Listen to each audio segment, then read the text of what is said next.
Bismillahirrahmanirrahim.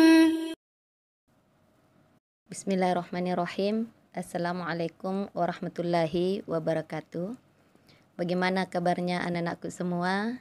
Semoga dalam keadaan sehat walafiat dan tetap semangat belajarnya walaupun kita belajarnya dari rumah.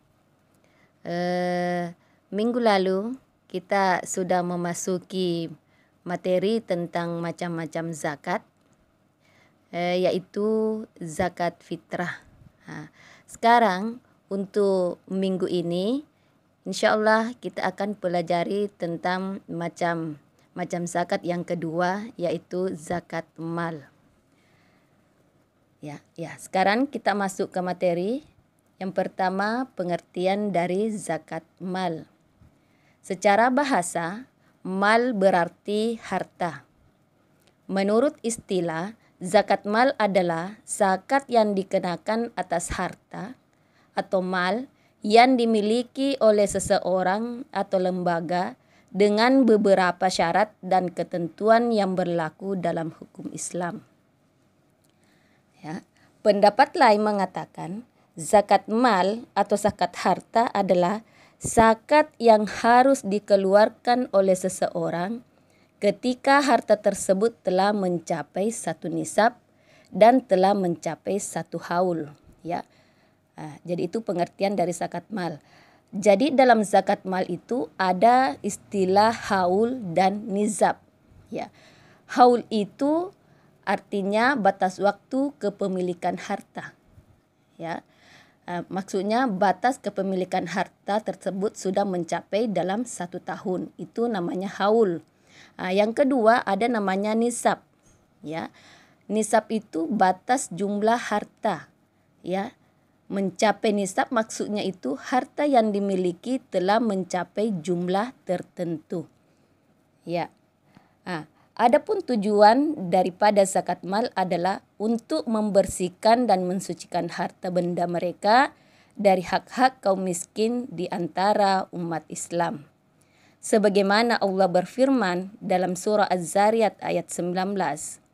Wa fi amwalihim haqqul lis-sa'ili wal mahrum. Dan pada harta benda mereka ada hak untuk orang miskin yang meminta dan orang miskin yang tidak meminta. Quran surah Az-Zariyat ayat 19.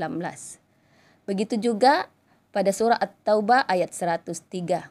Khuz min amwalihim shadaqatan tutahhiruhum wa tuzakkihim biha wa sholli alaihim inna sholataka sakanul lahum wallahu sami'un alim. Yang artinya, ambillah zakat dari sebagian harta mereka. Dengan zakat itu, kamu membersihkan dan mensucikan mereka dan mendoalah untuk mereka. Sesungguhnya doa kamu itu menjadi ketentraman jiwa bagi mereka. Dan Allah Maha mendengar lagi Maha mengetahui. Surah At-Taubah ayat 103. Sekarang kita masuk ke materi selanjutnya, yaitu syarat wajib zakat mal. Syarat wajib zakat mal antara lain yang pertama, muslim. Jadi non-muslim tidak wajib mengeluarkan zakat. Hal ini karena zakat merupakan ibadah yang hanya boleh dilakukan oleh orang-orang muslim. Yang kedua, balik. Anak kecil tidak wajib mengeluarkan zakat mal. Ketiga, berakal sehat. Orang gila tidak wajib mengeluarkan zakat mal meskipun memiliki harta yang mencapai nisab. Keempat, merdeka. Budak tidak wajib mengeluarkan zakat harta meskipun memiliki harta yang sudah mencapai nisab atau ukuran wajib zakat. Yang kelima, harta yang dimiliki merupakan jenis harta yang wajib disakati seperti emas, perak, uang, harta hasil perdagangan, hewan ternak, pertanian, dan buah-buahan. Yang keenam, sudah mencapai nisab. Ketujuh, mencapai haul ataukah setahun kecuali zakat hasil pertanian. yang kedelapan, harta tersebut merupakan kelebihan dari kebutuhan pokok. Jadi itulah syarat-syarat wajib zakat mal. Sekarang kita masuk ke macam-macam harta yang wajib disakati. Ya. Macam harta yang wajib disakati yang pertama yaitu emas dan perak. Ya. Emas dan perak merupakan logam mulia yang selain merupakan tambang elok juga sering dijadikan perhiasan. Emas dan perak juga dijadikan mata uang yang berlaku dari waktu ke waktu. Islam memandang emas dan perak sebagai harta yang potensial berkembang. Oleh karena syarat mewajibkan zakat atas keduanya, baik berupa uang, leburan logam, bejana, souvenir, ukiran, atau yang lain. Termasuk dalam kategori emas dan perak adalah mata uang yang berlaku pada waktu itu di masing-masing negara. Oleh karena segala bentuk penyimpanan uang seperti tabungan, deposito, cek, saham, atau surat berharga lainnya termasuk ke dalam kategori emas dan perak, sehingga penentuan nisab dan beratnya zakat disetarakan dengan emas dan perak. Ya.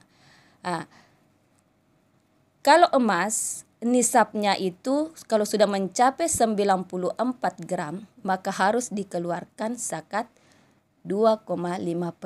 Jadi nisabnya emas itu 94 gram. Kalau perak 624 gram. Keluar zakatnya 2,5%. Sekarang kita pindah ke jenis harta yang wajib disakati yang kedua adalah harta perdagangan atau tijarah. Ya. Harta perniagaan adalah semua yang diperuntukkan untuk diperjualbelikan dalam berbagai jenisnya, baik dilakukan oleh perorangan atau individu maupun kelompok seperti PT, CV, ataukah firma. Ya. Jadi nisabnya itu sama dengan nisab emas. Ya. Begitu juga kadarnya sama. Jadi sudah mencapai 94 gram, maka akan keluar zakatnya 2,5%. Sekarang yang ketiga, hasil tanaman ataukah buah-buahan dan biji-bijian. Ya. Hasil pertanian atau tanaman wajib disakati dengan 3 syarat. Yang pertama, tanaman merupakan jenis tanaman yang banyak ditanam oleh masyarakat. Yang kedua, tanaman merupakan jenis makanan pokok. Yang ketiga, telah mencapai nisab yaitu 5 wasak sekitar 750 kg tanpa kulit. Zakat pertanian itu untuk zakat pertanian itu dibayarkan setiap panen, tidak menunggu dalam 1 tahun. Adapun kadar zakat pertanian adalah 10% apabila sistem pengairannya atau sumber yang didapatkan dengan tidak mengeluarkan biaya. Yang kedua, apabila pertanian atau perkebunan merupakan sistem pengairannya tidak alami tetapi dengan mengeluarkan biaya, maka zakat yang harus dikeluarkan itu adalah 5%. Ya. Jadi itu kadar zakat untuk pertanian. Jadi saya ulang kembali, kadar zakat untuk pertanian 10% yang harus dikeluarkan kalau tidak mengeluarkan biaya. Tetapi kalau mengeluarkan biaya pada saat kita melakukan perkebunan atau pertanian, maka harus mengeluarkan zakat 5%. Ya. Sekarang kita masuk ke yang kelima, binatang ternak. Binatang ternak yang pertama unta. Ya, nisab unta itu kalau sudah mencapai 5 sampai 9 ekor, maka harus keluar zakatnya itu 1 ekor kambing atau 1 ekor domba. Ya, umur binatangnya itu 2 tahun lebih. Ya. Sekarang itu batasnya ini 5 sampai 9 ekor. Kalau sapi itu kalau sudah mencapai 30 sampai 39, maka sudah keluar ya 1 ekor anak sapi atau kerbau yang berumur 1 sampai 2 tahun. Ya. Kalau kambing sudah mencapai 40 ekor, berarti sudah harus keluar 1 ekor kambing yang umur 2 tahun lebih. Sekarang kita masuk ke barang tambang atau makding. Ya. Barang tambang atau hasil tambang adalah benda-benda yang terdapat di dalam perut bumi dan memiliki nilai ekonomis seperti emas, perak, timah, tembaga, marmer, minyak bumi, batu bara, dan sebagainya. Kekayaan laut adalah segala sesuatu yang dieksploitasi dari laut seperti mutiara, ambar marjan, dan sebagainya. Nisab barang tambang adalah 2,5%. Sekarang barang yang terakhir itu barang temuan ataukah harta terpendam. Ya, jadi barang temuan itu atau rikas adalah barang-barang berharga yang terpendam peninggalan orang-orang terdahulu yang biasanya disebut dengan harta karun. Dan nisab barang temuan itu adalah 2,5%. Jadi itulah macam-macam harta yang wajib disakati. Sekarang kita masuk ke materi yang terakhir, yaitu hikmah zakat. Ya, sangatlah banyak hikmah dan manfaat zakat. Ya, hikmah zakat yang pertama bisa menjadi salah satu solusi untuk meningkatkan ekonomi umat. Yang kedua, zakat dapat membersihkan harta dan jiwa bagi muzaki.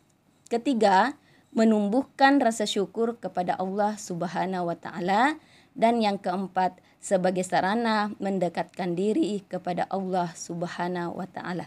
Jadi itulah beberapa hikmah yang bisa kita petik dalam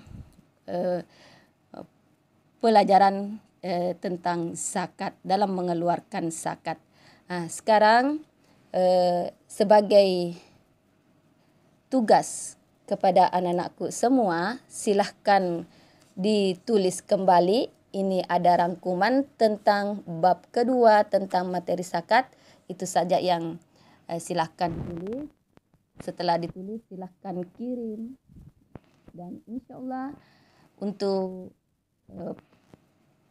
pertemuan kali ini tugasnya hanya itu membuat rangkuman. Setelah ditulis silakan dipoto baru dikirim ke grup WA. Untuk hari ini cukup sekian. Mudah-mudahan dalam pembelajaran tentang zakat kita bisa mengerti. Ya, kalaupun ada materi yang kurang dipahami, ya bisa ditanyakan. Insyaallah ibu akan menerima ataukah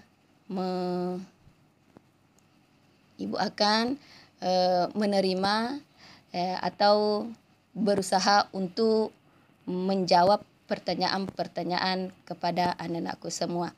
Untuk hari ini cukup sekian. InsyaAllah kita lanjut minggu depan pada pertemuan berikutnya. Saya akhiri dengan ucapan wabillahi taufiq wal hidayah. Wassalamualaikum warahmatullahi wabarakatuh.